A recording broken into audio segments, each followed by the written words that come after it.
রান্নাঘরে চলে এলাম। দেখো এখানে নিয়েছি ঝিঙে নিয়েছি দুটো কচি কচি, পটল আলু দুটো নিয়েছি, আর একটা ডাঁটা নিয়েছি, একদম কচি ডাঁটা। এই ডাঁটাগুলো দিয়ে তরকারি খেতে ভীষণ ভালো লাগে।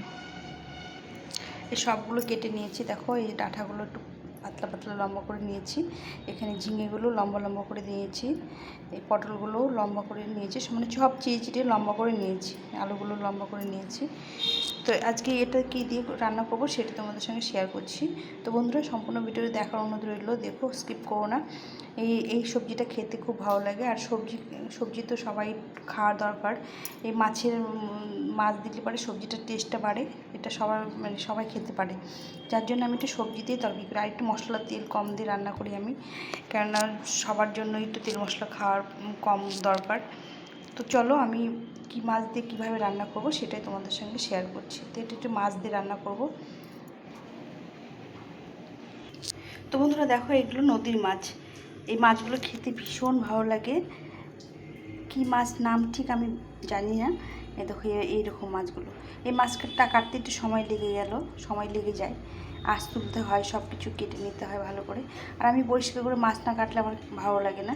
তো আমি এই মাছগুলোকে ভালো করে কেটে ধুয়ে পরিষ্কার করে নিয়েছি। এখন আমি মাছগুলোকে ভেজে নেব। তো তোমরা দেখে বুঝতে পারলে যে সবজিগুলো ছোটো যেরকম মাছের সাইজ, সবজিগুলো ঠিক আমি সেভাবেই কেটে নিয়েছি। কেননা রান্নার সবজি মাছ সুন্দরভাবে না বানানো হলে না রান্নাটা ভালো লাগে না, মানে যার জন্য আমি যে সবজিতে মানে মাছের যে সবজি প্রয়োজন আর যেরকম করে কেটে নিতে হয় সেভাবেই আমি নিয়েছি। তো এইভাবে পাতলা পাতলা করে সবজিগুলো কেটে দিলে এই মাছের সঙ্গে খেতে ভালো লাগে। তো প্রথমে আমি মাছগুলোকে ভালো করে নুন হলুদ দিয়ে মাখিয়ে নেব। এগুলো মাছ খেতে ভীষণ ভালো লাগে, একদম তাজা ছিল যখন কেটেছিলাম। তো দেখে বুঝতে পারছো যে কতটা তাজা আছে। তো এই মাছগুলো খাওয়াও ভালো, ছোটো মাছ আমাদের খাওয়া খুব দরকার আছে, মানে বড় মাছই খুব ক্ষতি করে, ছোটো মাছে অতটা ক্ষতি করে না। আমি তো বড় মাছ পছন্দই করি না। যাই হোক মাছগুলোকে ভালো করে এরকম করে মেখে নিতে হবে নুন হলুদ দিয়ে। একদম দেখো মাছগুলো একদম তাজা আছে। এই তাজা মাছের ঝোল খাওয়াও খুব ভালো শরীরের জন্য। এগুলো নদীর মাছ।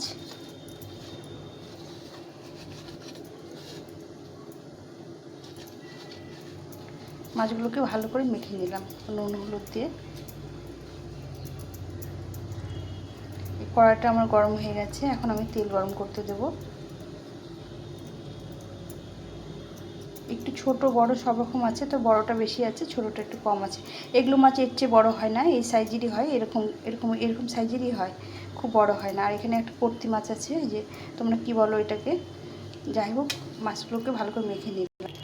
কড়াইটা গরম হয়ে গেছে, আমি এখন পরিমাণ মতো তেল দিয়ে দেবো। কড়াইটাকে ভালো করে গরম করে নিতে হবে, তাহলে মাছগুলো লেগে যায় না। চার সাইডে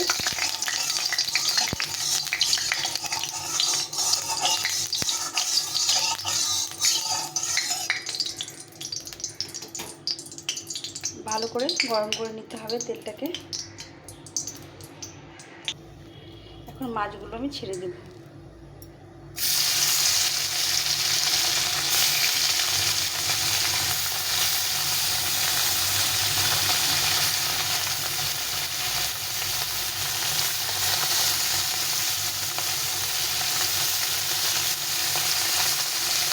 দুবারে মাছগুলো আমি ভেজে নেব অল্প অল্প করে। মাছগুলো ভাজা হয়ে গেছে, উঠিয়ে নেব। বাকি মাছগুলো এভাবে ভেজে নেব। এগুলো মাছ একটু নরম হয়ে যায়, গরম পড়েছে তো, আর ভাজতে গিয়ে একটু কাটা বেরিয়ে যায়। তবে দেখো খুব একটা নরম হয়নি, মানে খুব একটা কাটা বেরোয়নি। এভাবে আমি ভেজে নিলাম।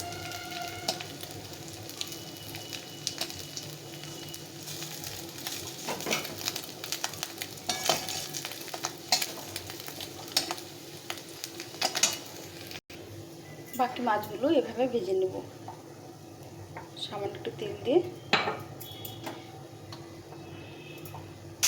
বাকি মাছগুলো এইভাবে ভেজে নেব। এই মাছগুলো ভাজা হয়ে গেছে।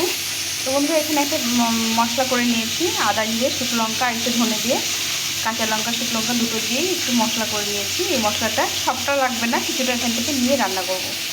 মাছগুলো ভেজে নিয়েছি, দেখো সুন্দর করে ভেজে নিয়েছি। এখন আমি কড়াতে পরিমাণ মতো তেল দিয়ে দেবো।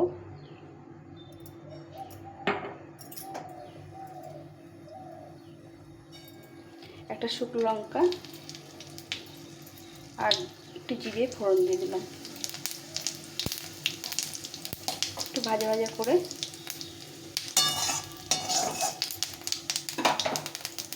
আমি এখানে এই যে সবজিগুলো বানিয়ে রেখেছিলাম এগুলো ধুয়ে এগুলো দিয়ে দেবো।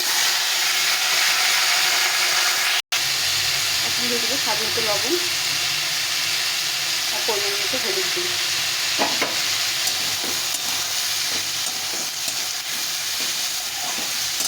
ভেজে নিতে হবে।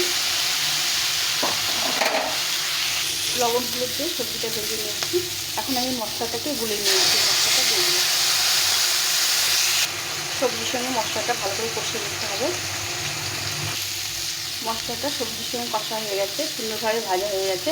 এখন আমি জল ফুটিয়ে রেখেছিলাম, জলটা দিয়ে দিই। মোটামুটি 2 বাটির মতো জল দিয়ে দেবো, দিয়ে একটু ভালো করে ফুটিয়ে নিয়ে মাছটা দেবো। ঝোলটা ভালোভাবে ফুটে গেছে। এখন আমি মাছগুলো ভেজে রেখেছিলাম, এই মাছগুলো সব দিয়ে দেবো। মাছ দিয়ে আবার কিছুক্ষণ একটু ফুটিয়ে নিতে হবে, নিয়ে নামিয়ে দিলে গরম গরম ভাত দিয়ে ভীষণ ভালো লাগে এই ছোটো মাছের গামাখা তরকারি। ভালো করে ফুটিয়ে নেব। তো বন্ধুরা, ঝোলটা হয়ে গেছে, সুন্দর একটা গন্ধ বেরিয়েছে। একদম শুকনো শুকনো করে ঝোলটা করলাম। কারা কারা এরকম করে ঝোল খেতে ভালোবাসো আর সবজি দিয়ে কারা কারা রান্না করো অবশ্যই কমেন্টে জানিও। আমি তো বেশি ঝোল সবজি দিয়ে করি, সবজিটা খাওয়া হয়, মাছটাও খাওয়া হয়। তো আমার ঝোলটা হয়ে গেছে, নামিয়ে দেবো।